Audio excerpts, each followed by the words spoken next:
Wayanad DCC treasurer NM വിജയന്റെ ആത്മഹത്യാ കേസിൽ പ്രതി ചേർക്കപ്പെട്ടതിന് പിന്നാലെ ഒളിവിൽ പോയെന്ന വാദം നിഷേധിച്ച് IC ബാലകൃഷ്ണൻ MLA സുഹൃത്തിന്റെ മകളുടെ വിവാഹത്തിനായി ബംഗളൂരുവിലാണ്. കോടതിയിൽ വിശ്വാസമുണ്ടെന്നും 2 ദിവസത്തിനകം തിരികെ എത്തുമെന്നും IC ബാലകൃഷ്ണൻ പറഞ്ഞു. ഞാൻ എൻ്റെ വ്യക്തിപരമായ ആവശ്യങ്ങൾക്ക് വേണ്ടി കർണാടകയിൽ വന്നതാണ്.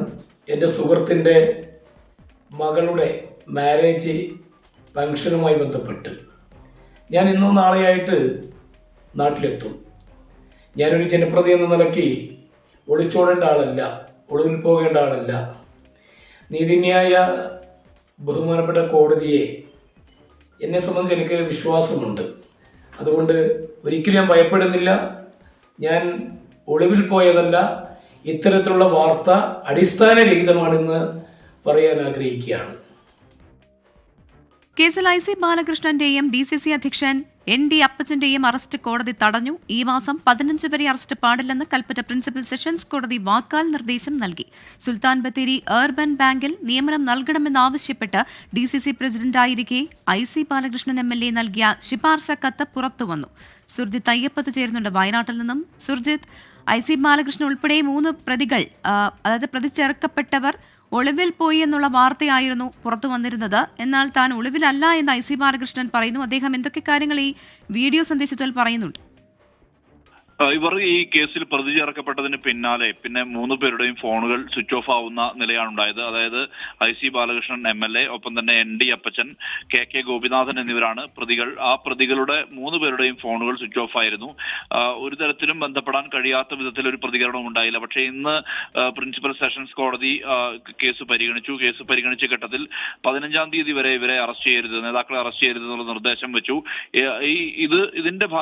ഇതിന്റെ ഭാഗമായാണ് ഇത്തരത്തിൽ ഒരു പ്രതികരണത്തിലേക്ക് എത്തിയതെന്നുള്ളതാണ് അറിയാൻ കഴിയുന്നത്. എന്തായാലും ഒളിവിൽ പോയി എന്നുള്ള വാദത്തെ നിഷേധിക്കുകയാണ് IC ബാലകൃഷ്ണൻ. അദ്ദേഹം ഒരു വീഡിയോ സഹിതം, അതായത് ഒരു ദൃശ്യം സഹിതം തന്നെ അതുമായി ബന്ധപ്പെട്ട പ്രതികരണം നടത്തുകയാണ്. താൻ ഒളിവിൽ പോയിട്ടില്ല, സുഹൃത്തിന്റെ മകളുടെ വിവാഹത്തിനായി ബാംഗ്ലൂരിലേക്ക് പോയതാണ്. ഒളിവിൽ പോയി എന്നുള്ള പ്രചാരണം ശരിയല്ല. തന്റെ ജനകീയതയെ ഇടതുപക്ഷത്തിന് ഭയമുണ്ട്.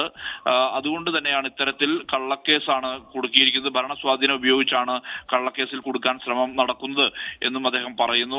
നീതി ലഭിക്കുമെന്ന കാര്യത്തിൽ ഒരു തർക്കവുമില്ല. നീതിന്യായ വ്യവസ്ഥയിൽ പരിപൂർണ വിശ്വാസമുണ്ട് എന്ന് IC ബാലകൃഷ്ണൻ പറയുന്നുണ്ട്. ഒപ്പം തന്നെ 2 ദിവസത്തിനുള്ളിൽ നാട്ടിലെത്തും, ഇന്നോ നാളെയോ ആയി നാട്ടിലെത്തും എന്നും അദ്ദേഹം പറയുന്നുണ്ട്.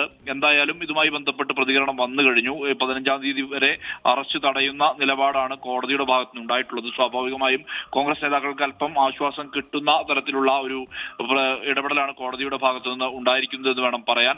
അതേസമയം ഒരു കത്ത് പുറത്തു വന്നിട്ടുണ്ട്. ആ കത്ത് 2021 DCC പ്രസിഡന്റ് ആയിരിക്കെ IC ബാലകൃഷ്ണൻ MLA നൽകിയ ഒരു ശുപാർശ കത്താണ്. ആ ശുപാർശ കത്ത് വഴി ഒരു നിയമനത്തിന് വേണ്ടിയുള്ള ശുപാർശയാണ്.